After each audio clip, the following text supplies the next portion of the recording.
ಏನು ಹೇಳಿ ನಿಮಗೆ?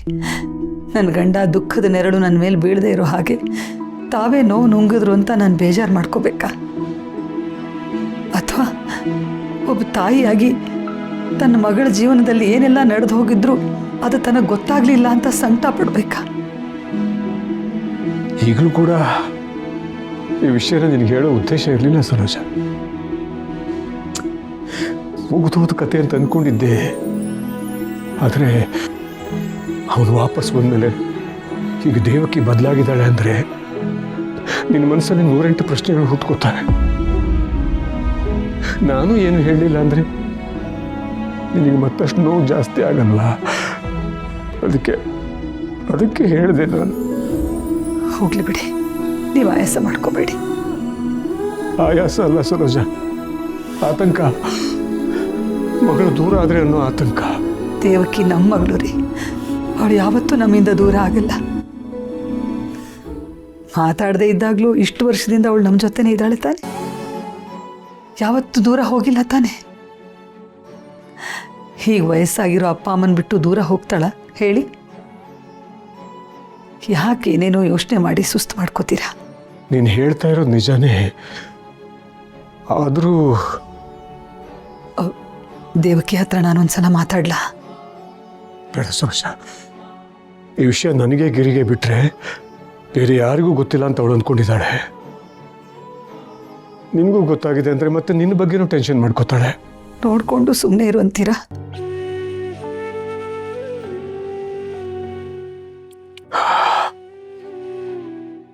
ನಿನ್ನ ಗಂಡನ ಮೇಲೆ ನಂಬಿಕೆ ಇಡು ಅಂತಿದ್ದೀನಿ.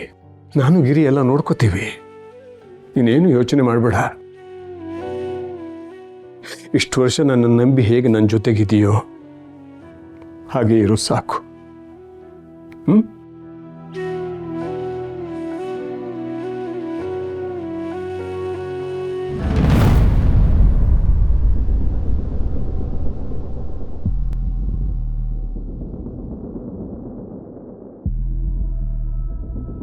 ನೀವು ಕರೆ ಮಾಡುತ್ತಿರುವ ನಂಬರ್ ಸದ್ಯ ಸ್ವಿಚ್ ಆಫ್ ಆಗಿದೆ. Switch off? ನನ್ನ ಕಾಲ್ ಬಂದರೆ ಹುಚ್ಚಿ ಥರ ಆಡ್ತಾ ಇದ್ದೆ ನೀನು. ಈಗ ಸ್ವಿಚ್ ಆಫ್ ಮಾಡಿದ್ಯಾ ದೇವಕಿ?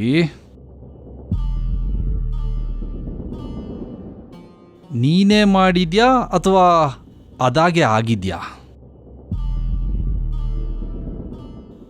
ಅವಾಯ್ಡ್ ಮಾಡ್ತಾ ಇದ್ದಾಳ? ನನ್ನನ್ನೇ ಅವಾಯ್ಡ್ ಮಾಡ್ತೀಯ ನೀನು? ನಿದ್ದೆ ಮಾಡ್ತಾ ಇದೆಯಾ ದೇವಕಿ? ನಾನು ದ್ವೇಷದ ಬೆಂಕಿಲಿ ಉರಿತಾ ಇರಬೇಕಾದ್ರೆ AC ರೂಮಲ್ಲಿ ತಣ್ಣಗೆ ನಿದ್ದೆ ಮಾಡ್ತಾ ಇದೆಯಾ ನೀನು? ಹಾಗೆ ನೆಮ್ಮದಿಯಾಗಿ ಮಲ್ಗೋದಕ್ಕೆ ನಾನು ಬಿಟ್ಬಿಡ್ತೀನಾ? ಇಲ್ಲ ದೇವಕಿ, ಖಂಡಿತ ಇಲ್ಲ. ನಿನ್ನ ಲೈಫಲ್ಲಿ ನೆಮ್ಮದಿ ಅನ್ನೋ ಪದಕ್ಕೆ ಜಾಗನೇ ಇರಬಾರ್ದು. ನೀ ತಗೊಳ್ಳೋ ಪ್ರತಿ ಒಂದು ಉಸಿರಲ್ಲೂ ನನ್ನ ಹೆಸರಿನ ವಿಷ ಇರಬೇಕು. ನೀನು ಉಸಿರಾಡೋಕ್ಕಾಗದೆ ಒದ್ದಾಡಬೇಕು.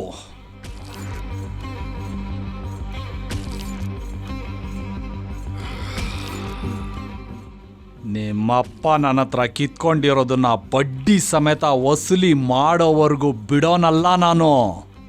ಖಾಲಿ ಕೈಯಲ್ಲಿ ವಾಪಸ್ ಹೋಗೋ ಅಭ್ಯಾಸ ಇಲ್ಲ ಈ ಜೈಶಂಕರ್ಗೆ. ನನ್ನಿಂದ ನೀವು ಕಿತ್ಕೊಂಡಿರೋದು ನನಗೆ ಸಾಲಲ್ಲ ದೇವಕಿ.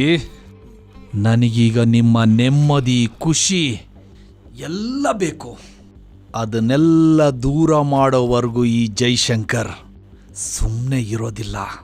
ಅದನ್ನ ನೆನಪಿಟ್ಕೋ ದೇವಕಿ.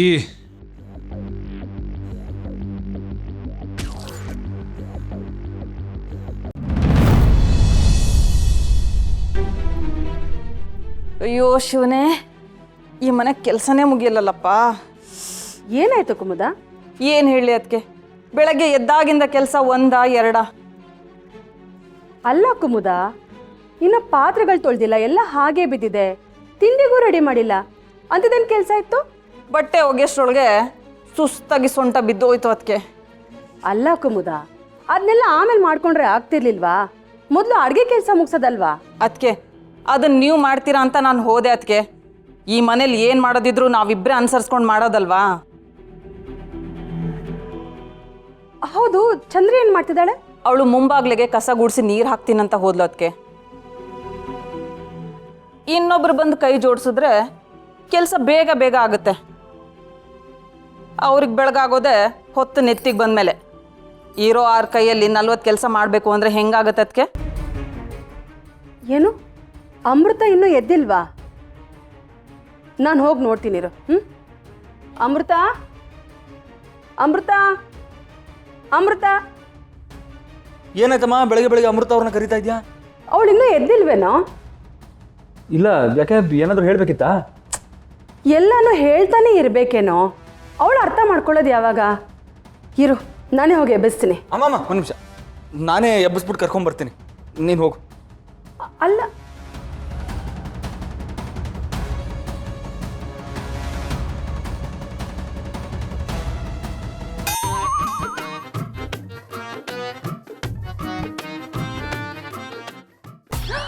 ಅಯ್ಯೋ ಸಂಜಯ್ ಅವರೇ, ಅಯ್ಯೋ ಸಾರಿ ಅಮೃತ ಅವರೇ, ನೀವು ಇಷ್ಟು ಬೇಗ ಎದ್ದೇಳ್ತೀರಾ ಅಂತ ನನಗೆ ಗೊತ್ತಿರಲಿಲ್ಲ. ನಾನು ರೆಡಿಯಾಗಿ ಆಮೇಲೆ ನಿಮ್ಮನ್ನು ಎಪ್ಸೋಣ ಅಂತ ಅಂದ್ಕೊಂಡೆ. ಅತ್ತೆ ಅಷ್ಟು ಜೋರಾಗಿ ಕೂಗ್ದಾಗಲೇ ನಂಗೆ ಸ್ವಲ್ಪ ಎಚ್ಚರ ಆಗಿತ್ತು. ಅಯ್ಯೋ, ಡಿಸ್ಟರ್ಬ್ ಆಯ್ತಾ? ಅಮ್ಮನ ಕಡೆಯಿಂದ ನಾನು ನಿಮ್ಮ ಹತ್ರ ಸಾರಿ ಕೇಳ್ತೀನಿ.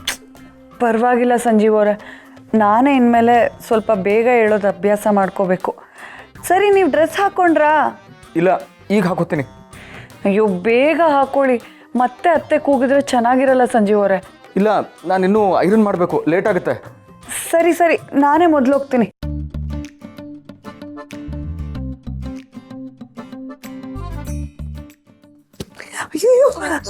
ಸಾರಿ ಸಾರಿ, ನೀವು ಬರ್ತೀರಾ ಅನ್ಕೊಂಡೆ.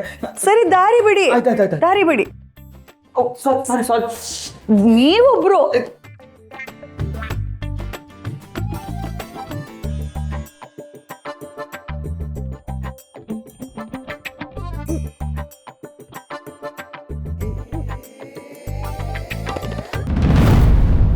ವಿಮಲಾ, ನಮ್ಮ ಲಕ್ಷ್ಮಿ ರಂಗೋಲಿ ಬಿಡಿಸಿದ್ರೆ ಮನೆ ಎಲ್ಲ ಅದೆಷ್ಟು ಕಳೆ ಆಗಿರುತ್ತಲ್ವೇನೆ?